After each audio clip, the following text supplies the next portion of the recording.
All right, everyone, this story is called The Gangs of Santa Ana, and as always, I'm here to explain what happened. So, my senior year of 1996 was a little bit chaotic. When I came back from a 2 week choir tour to Austria, I came back to find out that we were, in fact, losing the family home. We lost said home, the family moved into a motel, and I ended up couch surfing between multiple friends, just trying to find a place to stay and to make it through to the finish line, just get me through the senior year, right? So when summer finally rolls around and it was June 1996, somehow my brother, my sister, and myself ended up making a pilgrimage down to Southern California to spend the whole summer with our aunt in Santa Ana. It was a real change of scenery from Oregon, I assure you. But one memory in particular sticks out to me. I was laying in that beautiful pool, and I think I was on a Flow-B, and I had my eyes closed, and I was just trying to soak it up, take in that beautiful Southern California sun, and all of a sudden, a processional of police helicopters, like one helicopter after the other, flew over our house and flew over the pool. And I turned to my cousins. I'm like, cousins, what's going on here? They're like, oh, Brandon, that means that's a police processional funeral for a fallen officer that was killed by a gang member. And I was like, oh, these gangs are bad, yeah? They're like, oh, yeah, no, the gangs are total disaster here. Foreshadowing, right?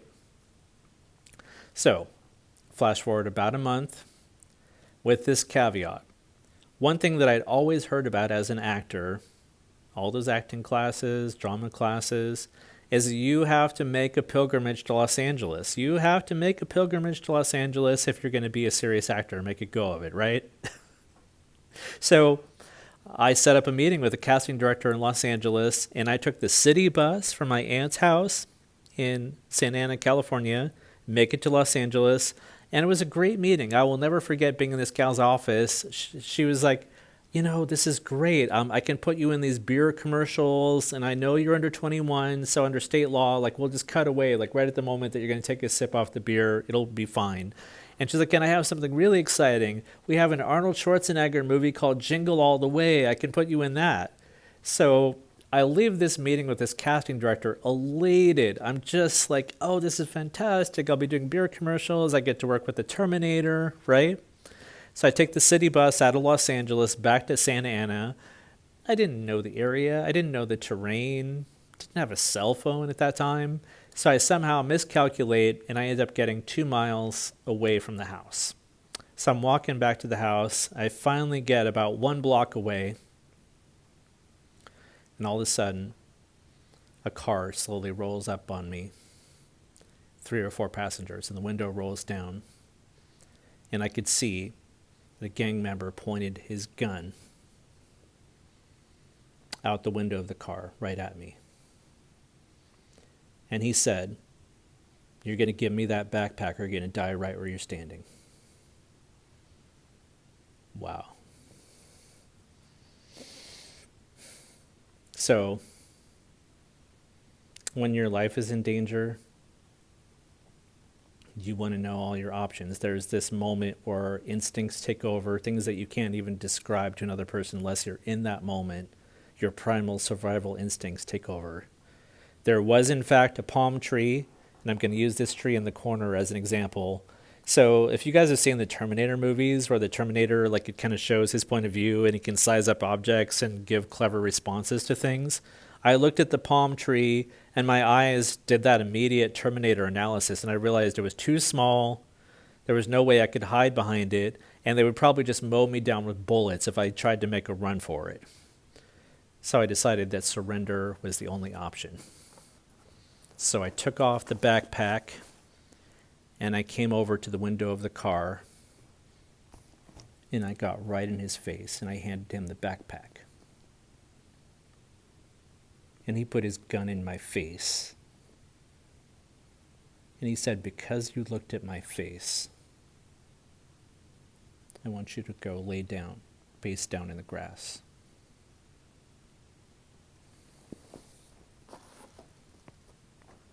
Now what happened next is powerful.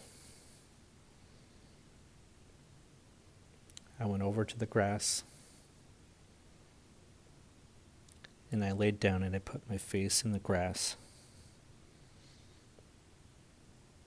And I felt some type of undescribable mind-body separation. We're talking Shirley MacLaine out on a limb separation. And I started to float up and out of my body. And suddenly I was up above, looking down at the scene. I could see the car with the gunman. I could see myself face down in the grass. It was the single most terrifying moment of my life. And in that instant, as I laid there preparing for my death, watching the scene from above the earth, suddenly the screeching of tires as the gangsters in the car peeled away brought me crashing back down from my place above the earth, back down to that moment in the grass, awakening. I slowly got up. I looked around, realized I was alive, and that they were gone. It's a good outcome. But the adrenaline was still high. So I ran that entire block from the scene of the robbery all the way back to my aunt's house, and I ran threw the door open. I was out of breath, hysterical. I was like, hey, call 911, call 911. And I'll never forget my aunt jumping up out of her chair watching TV, like, what's going on? And I just literally was so out of breath. I was like reaching for a phone and just so chaotic, right? Trying to dial 911. 911 came, one officer met me. He took a report. I have the report. My name is misspelled in it, like has happened to me my entire career. The concert poster for the Rockstar Mix It Up competition. My police report, my name is misspelled. And then I had my Seinfeld moment. I asked the cop, you guys ever get any of this stuff back? But we always take the report. For the reason I really want to share this story with you guys today, this one's not about entertainment. This one's not about shock value. This is the single most traumatic and most violent thing that's ever happened to me in my entire life. And I was certain that I was going to die. I was sure.